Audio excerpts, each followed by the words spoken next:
You may have heard the term Session Zero before, or maybe not. Many GMs use a Session Zero to work out issues with their players before a campaign starts, to save everyone headaches and disagreements down the road. A Session Zero is basically you sitting down with your potential players and discussing when and how you'll all be playing, your group rules of the game, per se. If you're starting with players you are relatively unfamiliar with and they with you, a Session Zero may be a longer process than a group that already has been playing together for years. A Session Zero is still important, but to an established group, many of the topics can be skimmed over much more quickly. My name is Mike, and this is the Game Master's Vault. Now, because Session Zeros are so important with lots of information to cover, this will be part 1 of 2 of the process. So what kind of things should you and your players discuss during a Session Zero? Let's see what goes into having a great Session Zero in the Game Master's Vault.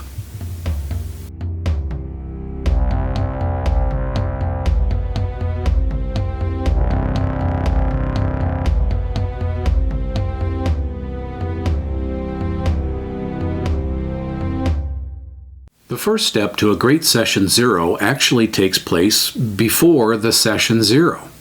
Once you've decided to run a campaign with your friends and you've thought about the type of game you'd like to run, the rule system, and maybe some of the themes you'd like to delve into, your next step is inviting some players to your table.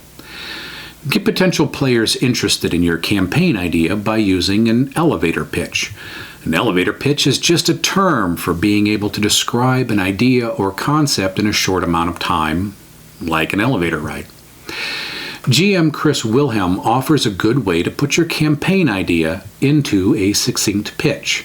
He uses this: I would like to run a X genre game using X system. I would like to explore X theme in X setting. For example, I would like to run a horror mystery game using D&D 5e rules. I would like to explore the idea of self-sacrifice in the Greyhawk setting. Pretty simple and quick to deliver. Now, if you're going to run a published campaign, tell them. They may have already played it, or they may just not want to play another horror-themed game after their last campaign. If they're interested, great. Make sure you have a way to contact them and let them know you'll set up a Session Zero soon. In the meantime, tell them to think about a couple different character concepts in general that they may wish to play, but not to make a backstory or stat out a new character, as we'll do that at Session Zero. Find a time that all the players can meet for a few hours and reschedule until all the players can be there. Now, some GMs may argue that all the players don't need to be there at the same time, but when they're forming their adventuring party, it's good that each player knows what the other characters will be, get to know the other players if they might not have met yet, and when we get to the backstory phase, the players can more easily work with the other players to intertwine character backstories if they want to. So once everyone is together, there's a lot of things to discuss before any character is ever made. These aren't listed in any particular order, so change these topics around as you see fit. First, the GM and the players all have to agree on what day you'll be gaming. How often? Once a week? Every other week? What time will you start? How long will your sessions last? And where will you meet? In the same place every time or a rotating location? Remember, the more times that you meet, the fresher the story will be in their minds. So aim for a weekly game if that can work for everyone. Next, you should cover expectations for the campaign. Discuss the themes and tone you talked about with them during the pitch. Does your campaign idea predominantly feature a certain type of monster, such as undead or magical fey creatures? Will it be more of a role-playing political intrigue game set solely in a city setting? What kind of player themes and story elements would they like their characters to explore?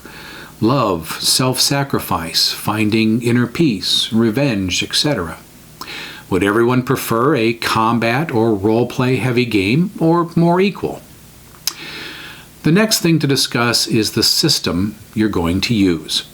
You'll probably pick a rule set or system that you all already know and have played, like D&D, Pathfinder, Fate, Dungeon World, or GURPS. If as a group you decide to play something different from what everyone is used to, you'll have to know the system to explain the basics to those who haven't played it before. Make out some cheat sheets for everyone, and I would recommend that it only be a short-run campaign. Play for 3 to 4 sessions to see if everyone likes the system before turning it into a long-run campaign. It is important to pick a system that fits the theme of the story you want and one that you know well.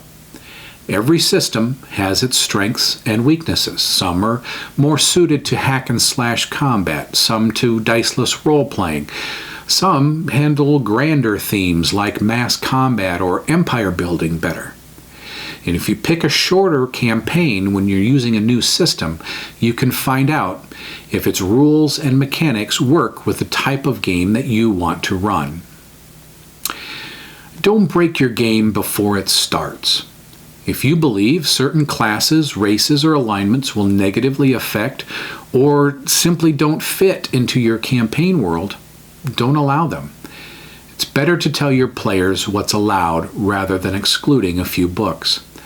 Personally, I make out a sheet for my players that lists what races and classes are best suited for my homebrew campaign world. If they really want to play a race or class not on the list, you as the GM have to hash it out with them and find out if it can work or if it can't. If you can make minor tweaks to your world to accommodate the player, you should. Next, discuss any variable house rules. Are they comfortable with changing the magic system, using mana points versus spell slots, for example? Do you want to change how initiative is done? Do 3 nat 20s in a row equal an instant death? Whatever you and the players may wish to change, make sure you know how the original rules work before you even think about changing them. If the rule change might be questionable, let the players know that it will be temporary. If the change ends up being overpowered, underpowered, or just plain awkward, you can always revert back to the normal rules. What happens if a character dies? Do you have special resurrection rules? Here you can also talk about how long you expect the campaign to last. Will this be a one-shot? Is it going to be an open-ended sandbox game? Or do you feel that the story can be told in about 10 to 12 sessions? It's important for the players to all know and agree to what you have in mind for a time commitment. Are you planning an adventure path like Rise of the Rune Lords or Tomb of Annihilation, or a homebrew world for them to play in? If you're making your own world, what makes it different from the standard setting and the system you're going to use? Is it simply a matter of geography, or are there other odd races or totally different gods and cultures? The next topic of discussion can be kind of a downer for the group, but it's important to talk about taboo subjects at the table. Come to an agreement on whether or not any of these taboo subjects are acceptable at your table, like sex, romance, rape, incest, alcohol or drug abuse, violence against children, torture, masochism, execution, murder, assassination, graphic violence, racism, physical or emotional abuse, slavery, sexist remarks from villains, NPCs or PCs, sexual orientation, or religious blasphemy. Remember that if even one player is uncomfortable with something in the game, it's not in the game. Think about younger players at the table too. If there will be younger players at your table, or even nearby little ones at a home game, it's important to reinforce that everything should be PG. Talking about taboo subjects before the campaign starts is important because Every one of us has some kind of inner demon that we have to deal with. And most of the time, we have no idea what someone else has gone through in the past or may still be going through when they sit down to play at your table. If you don't talk about it beforehand, for example, you might decide to have the ghost of a small child in your game. But you didn't know that one of your players lost a child last year. This encounter would probably stir up a lot of strong emotions in the player, even though it was an innocent mistake. We should strive to treat each other with kindness and support at the table. Tell your players if something comes up during the game that we did not discuss that bothers you, please let me know and we will adjust accordingly. If at some point in your campaign things turn dark and gruesome, make your players aware of an old LARP trick. Have them give you a thumbs up if they're okay, sideways to signify things are a bit uncomfortable and tone it down a bit, and thumbs down to show that they are very uncomfortable and you need to stop. And speaking of taboo subjects, it's best to keep current real-world politics and religion away from your table. Next, discuss GM and player etiquette. How does everyone feel about smoke breaks, drinking, drugs, and laptop or cell phone use at the table? Is everyone expected to bring their own snacks? Should they eat before the game, or will you all order something or do a potluck each session?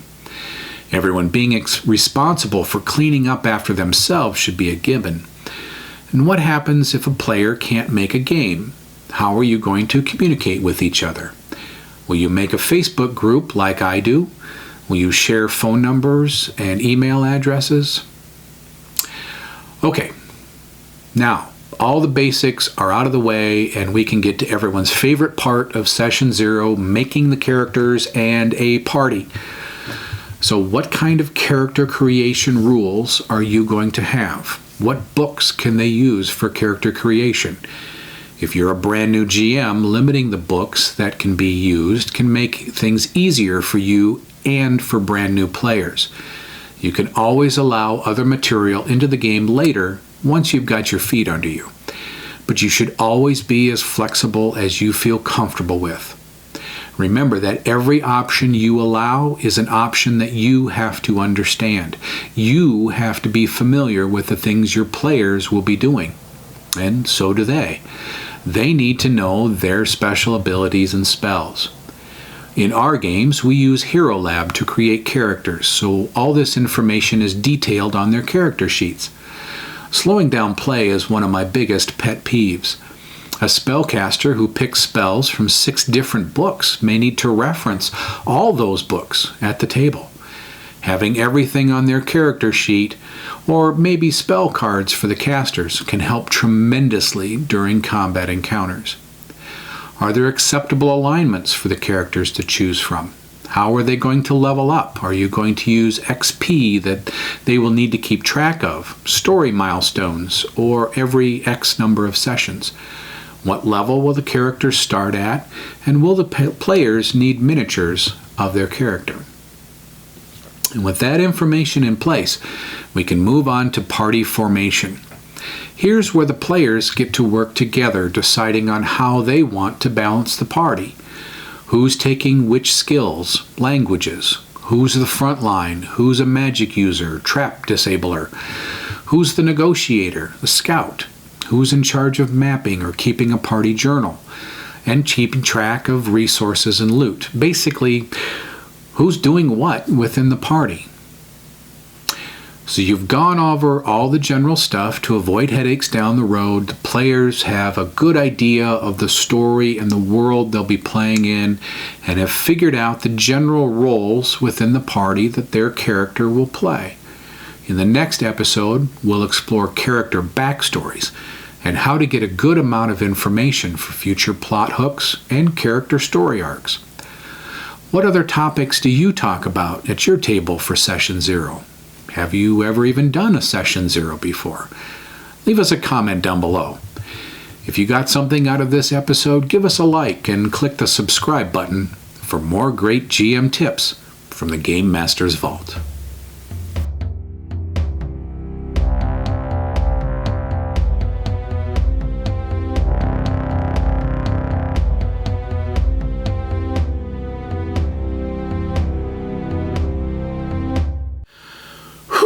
That was a long episode, but I gotta go take a long rest or 3.